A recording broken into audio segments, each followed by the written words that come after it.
Hello everybody, my name is Charlie, editor and co-host for X2. So we recently made a video of the top 5 best ships for the Galactic Republic, and today we're going to go and look at the other faction, the Confederacy. So the top 5 ships for the Confederacy faction. Now this is primarily looking at Skirmish rather than Galactic Conquest per se, but we're going to dive through all 5, rate them from 5 to 1, and I'll give you explanations and my thoughts on why they have that position. Gonna get that set up in a skirmish battle. Can't do it in Fleet Builder, unfortunately. So I'll cut to the skirmish battle and I'll see you in a sec. Hello everybody. Just wanted to add this little extra thing into the video. Did you know over 50% of you guys are not subscribed to the channel? So if you're watching this and you're not subscribed, do us a favor, hit that subscribe button and that bell for notifications. We have a great amount of videos for you guys to watch. We've got so much more coming. So definitely give us a subscribe if you really like what you're seeing, and also join the community on the Discord. All right, peace. Okay, and we are back. So I've got all the ships built, ready to display. So I'm just going to jump straight into it. Coming in at number 5 is the Captor Heavy I can't pronounce that, but the heavy cruiser. So basically, the reason for this ship and not its sister ship, which comes in at a much higher price, which is called the Auxilia Pursuit Destroyer, might pronounce that incorrectly, I apologize, is not so much for its firepower. We're actually focusing more on 2 things with this ship, and well, 3, because 1, it's the price, coming in at only 2,700 credits. What you're getting for this ship is really worthwhile. It's a very tanky vessel, and on top of that, it produces a lot of fighters, and these also, you know, it's a range of fighters because you get tri-fighters, and just your standard mill fighters that cover a lot of bases here. So if you need bombers, you've got that. If you need fighters, you've got that, etc.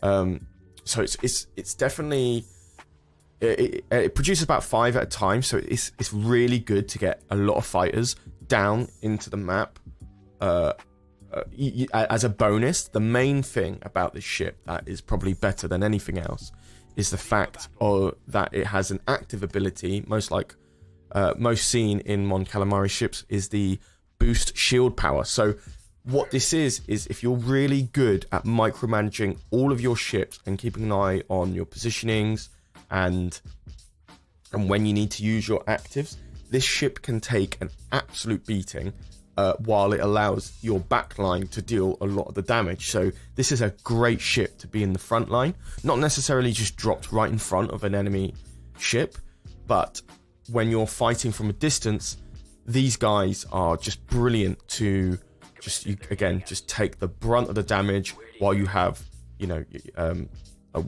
some other ships that we'll get into in the list dealing that firepower. So this comes in at number 5 purely because of its boost shield power.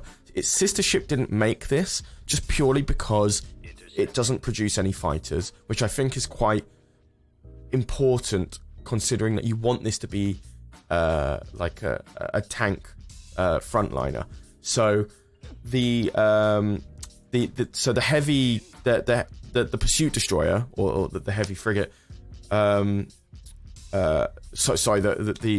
Auxilia pursuit destroyer frigate, although it does technically do the exact same thing regarding it's active, we're not necessarily looking for more firepower. We're just focusing in on the hangars, and I think this really, the reason also is the same for Galactic Republic, because you have the acclimators, and it's more beneficial to have acclimator 1s and 2s rather than the assault loadout. So again, this is the same here for the Confederacy, where our cruiser here is great for tanking and its fighters that it produces. So coming in at number 4, believe it or not, is the Lucahulk.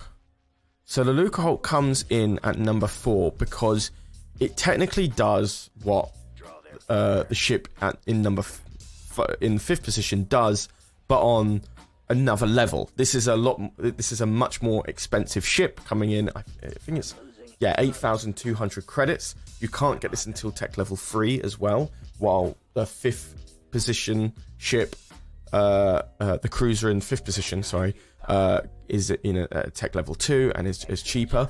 But the good thing about this ship again is its active ability to boost its shields, which is immense, and the sheer amount of fighters this thing produces is insane. So this ship excels a lot at being placed in the center of the map. So for example, we're on for this map here, the Lucahulk would be fantastic to be placed roughly around here, just near the center of the map where you're holding your ground, and just allowing it to tank most of the damage. And enemy fighters can't get in close to take out your backline because of the fighters it produces. So it's really good to stand your ground and be on a high defensive position, and whittle down your enemies' ships and income, which we'll also get into in the next ship. So again, the Lucahulk does pretty much the exact same thing as the ship in the 5th position, but a lot more effectively, and essentially probably even better for the money that you're spending. So again, this ship is fantastic for really holding your ground. So this is why the Lucahulk comes in at number 4. Coming in at number 3 is the Recusant Light Destroyer. So this ship is fantastic for its firepower. Now, it doesn't have an active ability, which I guess if we're going to look at this in the positive light, at least it means you have less to micromanage with this ship. But there's two main things about the ship that gets the 3rd position. Is one, again, it's firepower. It's an incredibly good ship to wipe out medium to even heavy capital ships or vessels, etc. But the second thing is probably the more important thing, is its range. Its range is really wide. So these type of ships pair really well with the Lucahulk. So if you have your Lucahulk in the center of the map, which I'll show you right here. So if you have the Lucahulk roughly around here, and you have 2 Recusant Light Destroyers on either side of the map here, focusing on the asteroids. So if the enemy has asteroid control, you can really just take that away from them, just from a long range, while the Lucahulk's taking a lot of the beating from enemy ships.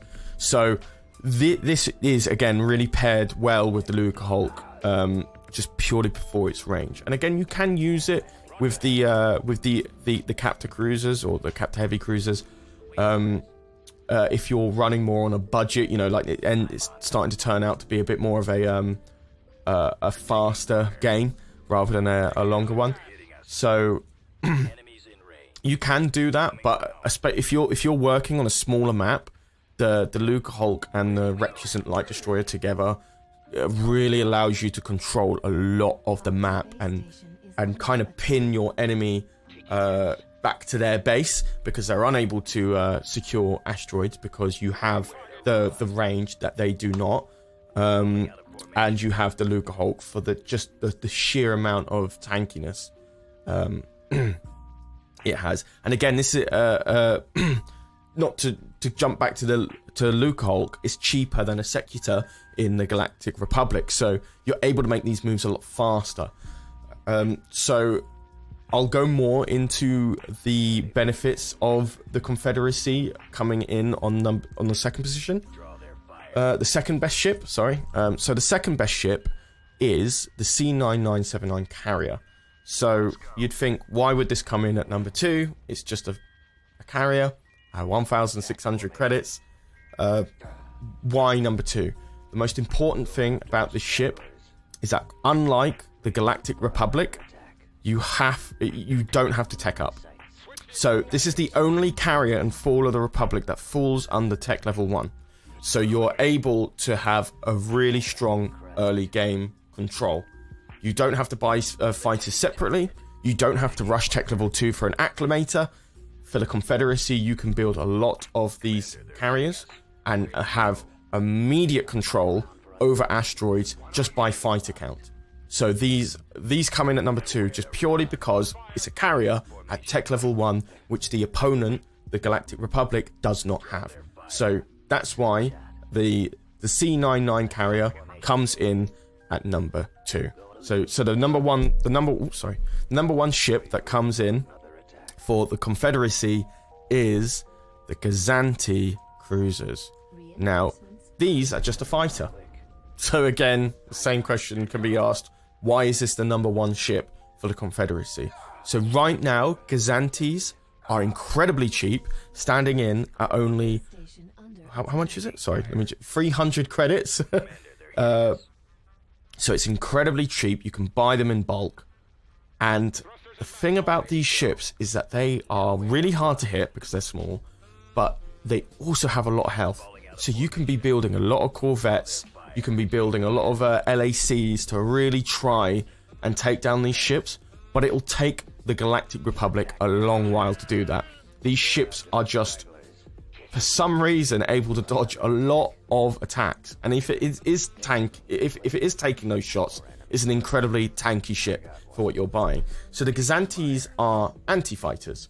So as the Galactic Republic gets through its tech levels, it's able to build carriers like the Acclamator, like the Secutor. The Gazanti is really good at taking out those fighters, as well as doing damage to, say, the space station.